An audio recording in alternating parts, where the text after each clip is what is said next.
Set a plain bowl of soup beans on the table, and it will feed you. Put 1 spoonful of chow-chow on top, and the whole bowl wakes up. You get the soft beans first, then comes the bite of vinegar, a little sweetness, the crunch of cabbage or green tomato, and maybe enough pepper to warm the back of your tongue. It is a small thing in the dish, but it changes every mouthful. That jar did something else before it ever reached the table. It gave a home to the vegetables that did not arrive in neat supper-sized portions. A cabbage ready today, 3 peppers tomorrow, onions curing under the porch, green tomatoes still hanging when the vines begin to tire. The garden never cared what a recipe called for. It ripened on its own time. Chow-chow was one answer. Now, if you ask 6 mountain families what belongs in chow-chow, you may get 7 answers. One jar will be sweet and yellow with mustard and turmeric. Another will be sharp enough to make your eyes blink. Some begin with cabbage.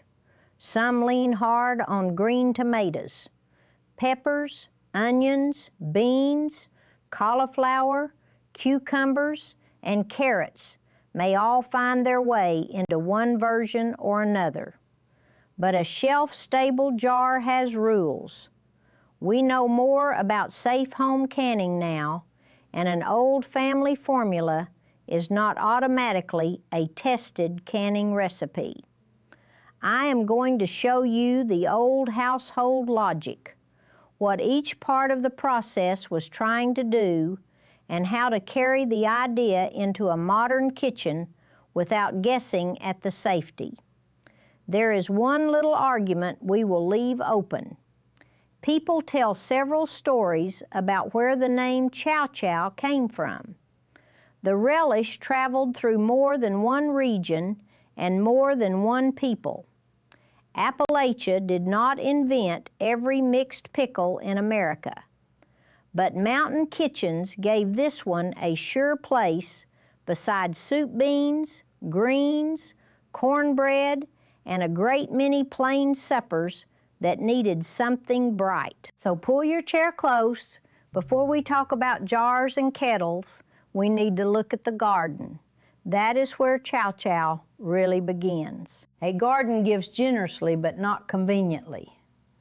Early in the season, you may wait on the first pepper as if it were company coming up the road. A few weeks later, the counter is covered. One cabbage has split. The cucumbers have hidden under their leaves until they are too large for the pickle crock. A storm has knocked green tomatoes from the vine. Nothing is ruined, but nothing matches the meal you had planned either. The old kitchen looked at that table and sorted by condition and purpose. The best produce went into fresh meals. Sound vegetables that would keep were stored. Some were dried or pickled by themselves. The odd amounts could become a mixed relish. That is an important distinction. Chow-chow was a way to use sound food that did not fit another plan. It was not a place to hide rot, mold, or vegetables already turning soft. Modern preservation guidance begins the same way. Start with fresh, good quality produce. The mixture depended on place. A household used what its garden grew well, what the season had left, and what the family liked beside its beans. That is why 2 honest jars can look nothing alike.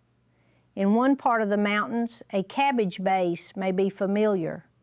Somewhere else, green tomato may carry most of the jar. One cook wants it sweet, another wants a peppery bite. Even the cut changes. Some relish is chopped fine.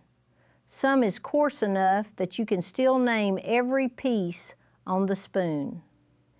People sometimes turn thrift into a pretty story and miss the work. A mixed relish did not happen because somebody swept leftovers into a pot. The vegetables had to be washed, trimmed, measured, and cut evenly. Salt might draw water from them for hours. The pickling liquid had to be mixed. Jars and equipment had to be ready. Then came heat, filling, processing, cooling, checking, labeling, and storage. Saving food took time. The savings came because that time turned a scattered harvest into something the household would actually eat. And eat it they did. Chow-chow was not a jar made only to admire on a pantry shelf. It belonged on the working table. A spoon beside soup beans, a little with cooked greens, a sharp edge next to potatoes, meat, or cornbread. Plain food was not poor food when the table understood contrast. The jar held sour, sweet, hot, crisp, and soft in one place. To understand how, we need to slow the process down and let each step explain itself. Begin with the knife. Chopping is not only about making the relish fit on a spoon. Smaller, even pieces expose more surface to salt, vinegar, seasoning, and heat. Uneven pieces do not behave alike. A large chunk may stay firm, while a tiny piece turns soft. A tested recipe tells you how to prepare the vegetables because size and density affect the finished jar. Next comes salt in recipes that call for a dry brine. Salt pulls water from the cut vegetables. You can sometimes watch the bowl change as crisp cabbage and green tomato settle under their own liquid. This step can improve texture and keep the vegetables from watering down the relish. It is not a reason to change the salt on your own. Follow the recipe you have chosen, especially when the directions call for a measured brining period. Then comes the vinegar. Here the old sensory lesson and the modern safety lesson meet. Vinegar gives chow-chow its sharpness, but in a shelf-stable pickled relish, it also supplies the acid that makes boiling water processing appropriate. Current extension guidance calls for vinegar of at least 5% acidity when the tested recipe specifies vinegar. Do not weaken it with extra water. Do not reduce it because the first taste seems too sharp. Do not add another bowl of cabbage or peppers because there is room in the pot. That last part catches people. A cook may think one more pepper cannot matter. But peppers, onions, cabbage, and green tomatoes are low-acid ingredients. Add more of them, and you change the balance the process was tested for. A boiling water canner does not make an arbitrary vegetable mixture safe just because the lids seal. Sugar has its own work. It softens the hard edge of the vinegar and helps form the flavor people recognize in a sweeter. Chow-chow. Some versions use more and some less, but shelf-stable canning is not the place to redesign the formula by instinct. If you want a less sweet jar, find a current tested recipe built that way, or make a refrigerator relish and keep it cold. Spices give each household its accent. Mustard seed, celery seed, turmeric, and pepper appear often, though not in every jar.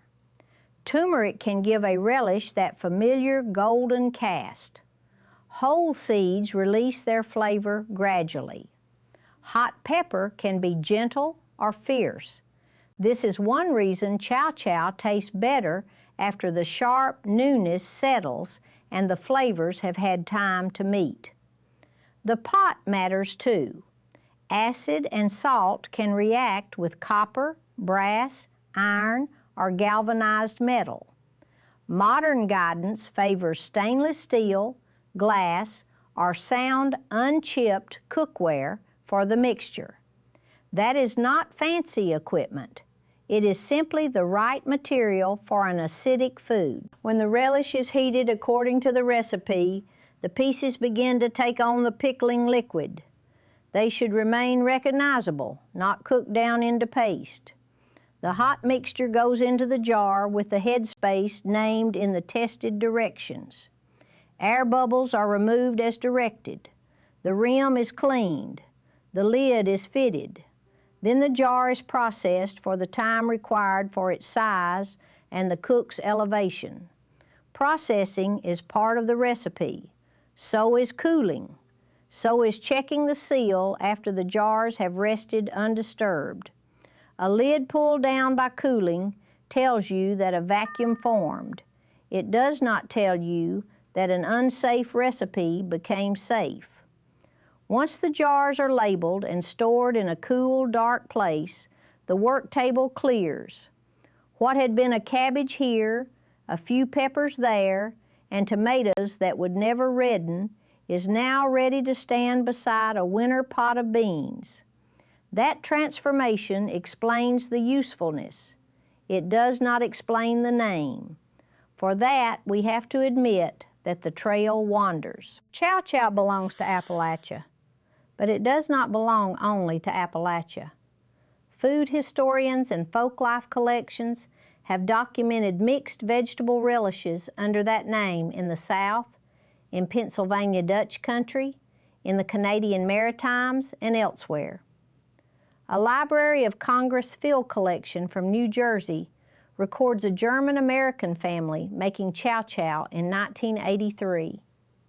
Those jars may differ from a Southern Appalachian jar, but the shared name tells us this relish traveled. The word traveled too, and nobody has tied it to one origin beyond argument. One story points toward the French word for cabbage and an Acadian route south. Another points toward British mixed pickles. Another looks to 19th century trade and Chinese pidgin English words used for food or mixtures. You can find each story told with great confidence. The evidence does not give us that confidence. The honest answer is that the name has a mixed history, much like the jar. What we can say with firmer footing is that chow-chow became a recognized part of Appalachian foodways. The Smithsonian listed among the region's significant foods. Appalachian agricultural research records green tomatoes and peppers gathered for chow-chow and served with soup beans. That pairing makes sense before you ever read it in a book. Soup beans are soft, earthy, and filling. Cornbread is warm and mild. Cooked greens can be deep and slightly bitter. A spoonful of acidic relish cuts through all of that. The crunch breaks up the softness. Pepper wakes the tongue. A little sweetness rounds the vinegar. The relish does not replace the meal, it completes it. This is one reason a small jar could matter. Mountain meals often depended on foods that stored well and stretched well. Dried beans, meal, potatoes, and preserved meat could carry a household, but repetition tires the appetite. Pickles, relishes, dried fruit, and other sharp or sweet additions gave the table changes in flavor without requiring a different main dish every night. There was pride in the jar too. Even cutting, bright color, good texture, a clean seal, and a label in a steady hand all showed care. A mixed relish may have begun with vegetables that did not match another plan, but the finished jar was not second-rate food. That point matters now. People hear the phrase, "use it up," and imagine accepting whatever result comes out of the pot. The old standard was more demanding. If you were going to spend salt, sugar, vinegar, fuel, lids, jars, and hours of labor, the household needed to want what you made. Thrift without appetite only moves waste from the garden to the pantry. So the first modern question is not, what can I put in a jar? It is, what will my household gladly bring back to the table? Suppose your counter is crowded right now. You have cabbage, onions, peppers, and green tomatoes, and you want that old chow-chow idea to help. First, decide what kind of preservation you are making. If you want a shelf-stable canned relish, begin with a current research-tested chow-chow or mixed relish recipe from the National Center for Home Food Preservation, the USDA, or a university extension service. Read it all the way through before you chop anything. Check the vegetable amounts, vinegar strength, jar size, headspace, process, time, and elevation adjustment. Then follow that formula. Do not begin with a family card and assume a water bath will correct it. The card may make wonderful refrigerator chow-chow. It may be an important piece of family history, but unless that exact formula and process have been tested for shelf storage, keep it refrigerated or find expert preservation guidance before canning it. If you want freedom to change the vegetables' sweetness or heat, make a refrigerator relish. Work cleanly, use a sound recipe, keep it cold, and follow its stated storage time. Refrigeration does not turn spoiled produce good, and it does not make a jar immortal. It does give you more room to adjust flavor without pretending you are following a tested canning process. Next, taste with the meal in mind. Chow-chow by itself can seem too sharp. Put a spoonful on beans, greens, or potatoes. The food it accompanies changes the balance. A relish meant for a mild bowl of beans may need more spark than one served with salty meat. Pay attention to cut and texture. Fine relish spreads through every bite. A coarse chop gives separate flashes of cabbage, pepper, and tomato. Neither is more authentic everywhere. Choose the style your tested recipe supports and your table will use. Keep notes. Write down the source of the recipe, the date, the exact ingredients, the jar size, the process, and what you thought when you opened it. Do not rely on remembering which yellow jar was the hotter batch. A label is part of the craft. And be willing to make less. A giant kettle looks thrifty until 12 jars sit untouched. A smaller batch that gets eaten is better household management than a pantry full of good intentions. There is a useful old test here. Look at each vegetable and ask where it will do the most good. The firm cabbage may be better fresh. The peppers may be needed in supper. The sound green tomatoes may suit the relish. Some onions will keep on their own. Preservation is not one answer applied to everything. It is a series of choices. That is the skill worth bringing forward.